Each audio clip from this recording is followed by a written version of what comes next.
अविनाशी भगवान महादेव कैलाश के शिखर पर बैठकर निरंतर गाते हैं। शनकादि ऋषि गाते हैं, ब्रह्मा जी, वाल्मीकि जी, नारद जी, अगस्त्य जी सब गा रहे हैं। तुलसीदास जी ने निवेदन किया कि तुम सब भी गाओ।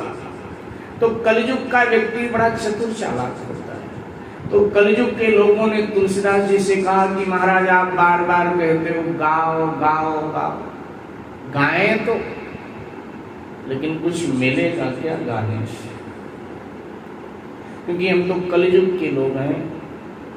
हम तो भगवान के मंदिर में जाते हैं, आरती में सम्मिलित होते हैं, तो भगवान से भी शर्त लगाते हैं कि प्रभु ये सब मिलेगा। अगर भगवान हाँ कह देता है कि मिलेगा तो पूरी आरती गाते हैं। अगर भगवान मना कर देता है कि नहीं अभी नहीं मिलेगा, तो फिर हम अधूरी आरती छोड़ करके आ जाते हैं। हम तो कलयुग के लोग हैं, आपको पता ही, हम गाते हैं भगवान की आरती में खड़े होकर, ओम जय जगदीश हरे, भक्त जनों के संकट क्षण में दूर कर, जो ध्यावे फल पावे, दुख बिन से मन का, और सुख संपत्ति घर आवे, कष्ट मिटे तन का। ओम जय जगदीश हरे, भक्त जनों के संकट क्षण में दूर। प्रारंभ में ही अपनी बात भक्त ने पक्की कर दिया कि महाराज ये सब मिलना चाहिए।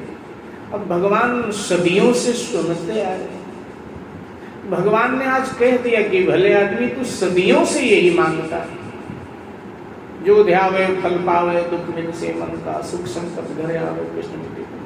अरे हम प्रातः काल सरजू जी में स्नान करके और श्रृंगार करके सीता जी के साथ मंदिर में खड़े हो जाते हैं कि अभी मंदिर का कपाट पुजारी जी खोलेंगे और भीड़ की भीड़ मंदिर में टूटेगी और हर कोई यही कहेगा कि प्रभु मेरे यहाँ चलिए, मेरे यहाँ चलिए, किस किस के यहाँ जाऊं। लेकिन आश्चर्य तो तब होता है जब हम लोग कहते हैं सुख संपत्ति घर आवे, तब ठाकुर जी सर पकड़ करके बैठते हैं कि हमने तो सोचा था मुझे बुलावेगा, लेकिन मुझे तो बुला लेगा।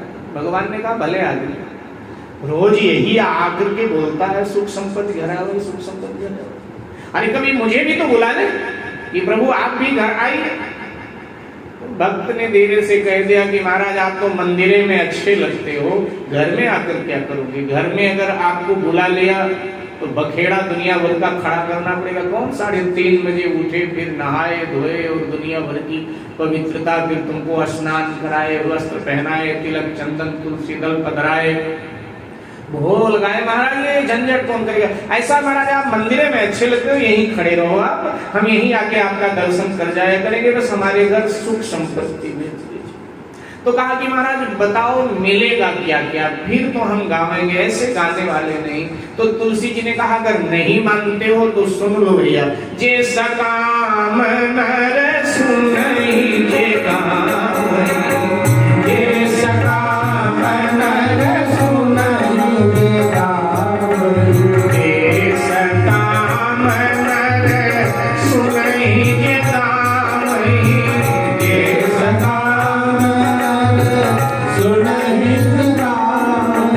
सुख संपत्ति नाना विधि पावै, सुख संपत्ति नाना विधि पावै, जे सकाम नर सुनहि जे गावै, जे सकाम नर सुनहि जे गावै, मन कामना सिद्धि नर पावा, मन कामना सिद्धि नर पावा,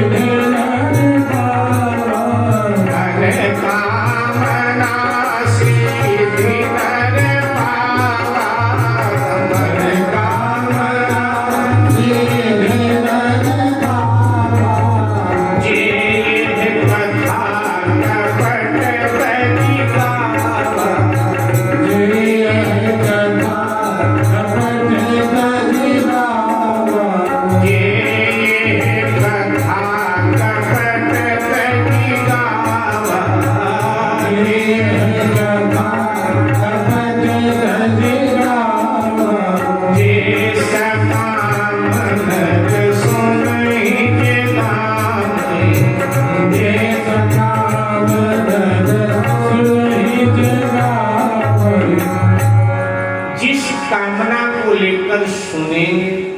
जिस कामना को लेकर के गाएंगे उस कामना की श्री रामायण जी पूर्ति करें।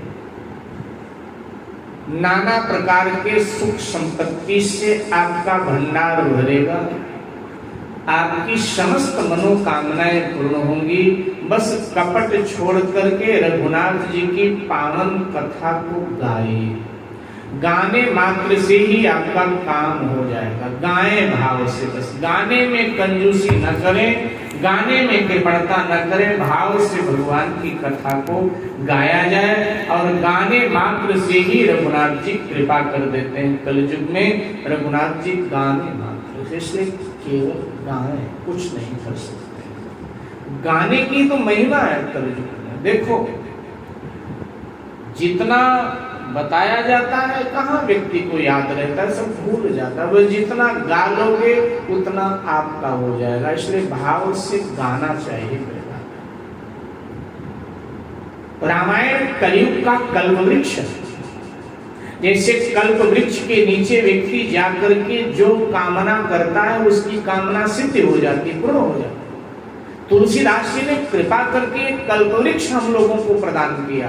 तुलसीदास जी ने विचार किया कि कल्प वृक्ष से मनोकामना तो पूर्ण हो